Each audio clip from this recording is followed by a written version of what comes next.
All right, today we're going to be learning how to do a grid drawing. So here I have both a color pencil grid and a pencil grid. So yeah, let's get started.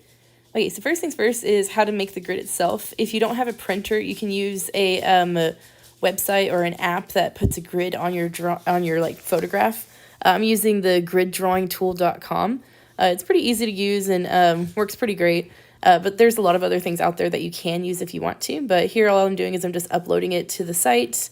And then I'm just putting it at 5 boxes wide so that I have like 5 inches going across. You can make that bigger or smaller if you need to.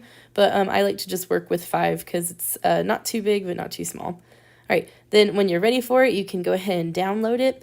And once you have it downloaded, then it's ready to work with. I would suggest using this one instead of a printed out version if you're doing a color drawing or if you want to be able to zoom in. So here I can zoom in and I can see very clearly all the very tiny details that depending on your vision, you may or may not be able to see it pretty easily with just the paper. And it also allows you to like shrink the box and make it smaller so that you're focusing on literally just one box at a time, and that can be beneficial.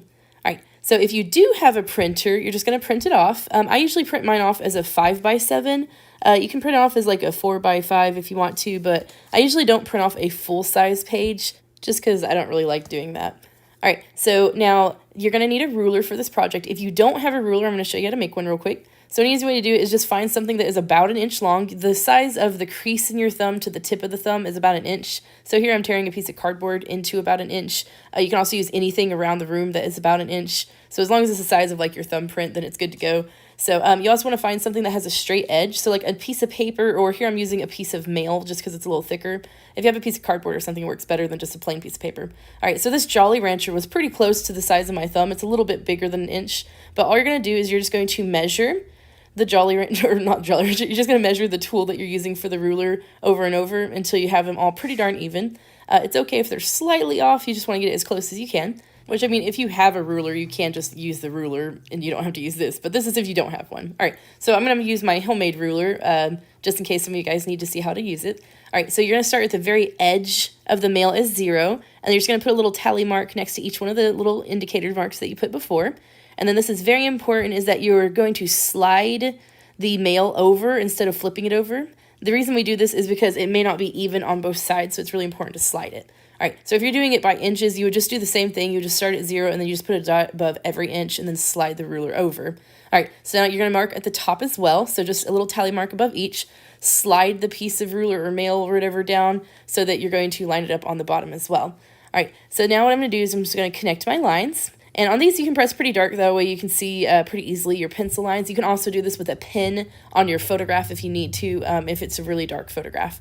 All right, so you're just going to connect the top and the bottom lines or the side and side lines so that you have them all connected.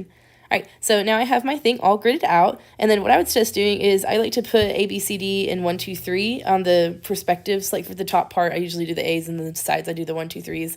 The reason we do this is so that whenever you go to do the actual drawing part, it kind of helps that you can kind of figure out which box that you are currently drawing in. Like, for example, in my picture, 1A just has like a background, but B1 has like the ear.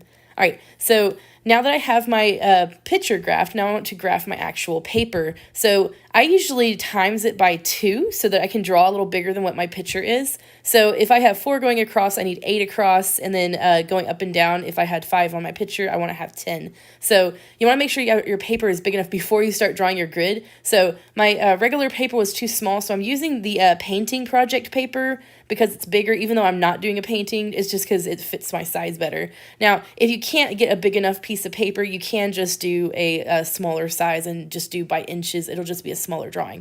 All right, so instead of doing every inch this time, if you are doing the expanded one, you're going to do every other inch. So here I was able to fit 3 and then almost 4 all the way across, so that was close enough to match my thing. So every other inch, or every 2 inches in this case, is where I'm going to put my little tally marks. Once I have it on both sides, this is very important. As light as you physically can, you're going to connect the lines. Here I didn't have a long enough piece of paper, so I just combined 2 pieces together. But notice how incredibly pale that line is. The reason you want to draw this line super light is because you want to be able to erase it when you're done. You don't want any like awkward grid lines going across your paper. So when you get to this step, make sure you're doing everything as light as you physically can. You don't want any dark marks. So as light as you possibly can, that's what you want to do. So here I'm marking that every 2 inches. and then I'm just very lightly pulling my pencil down. Notice how I'm holding the pencil. I'm trying to hold it as delicately as possible. That way it's as light as possible. All right, so now I'm going to write my grid on there. So A, B, C, D on the top, and 1, 2, 3, 4, 5 on the side. That way it makes it easier for me to make sure that I'm in the correct coordinates as I'm working.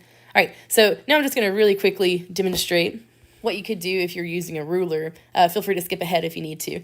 But all I'm going to do is I'm just going to measure across. I want to go all the way across to 5 inches because that's how many squares are on my box. And I'm saying if this is kind of like for the grid that's on the computer or on your phone or iPad or whatever, that you don't really have a paper to grid, so you're just going to have to grid your actual project paper and not the printed out paper because there's no printed out paper. So all I'm doing is I'm just measuring the number of inches that I need. So if my box was 5 by 7, that's what I'm going to measure out. I'm not going to measure out any more than what I need. And then I'm just going to very lightly draw my grid as pale as I can possibly draw.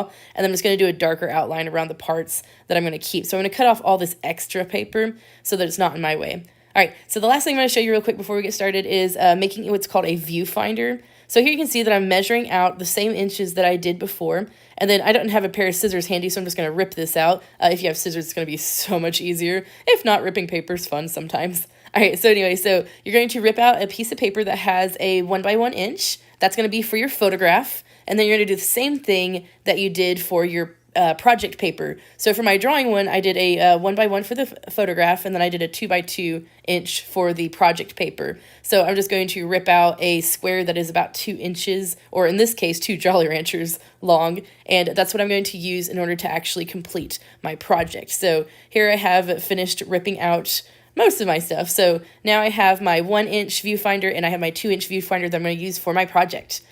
Once you have all of these things ready, you're ready to begin. So if you would like to learn how to do the color pencil one, just click on the video that says color pencil grid tutorial. If you want to do the black and white one, click on the graphite grid tutorial. All right, so best of luck, and let me know if you need any help.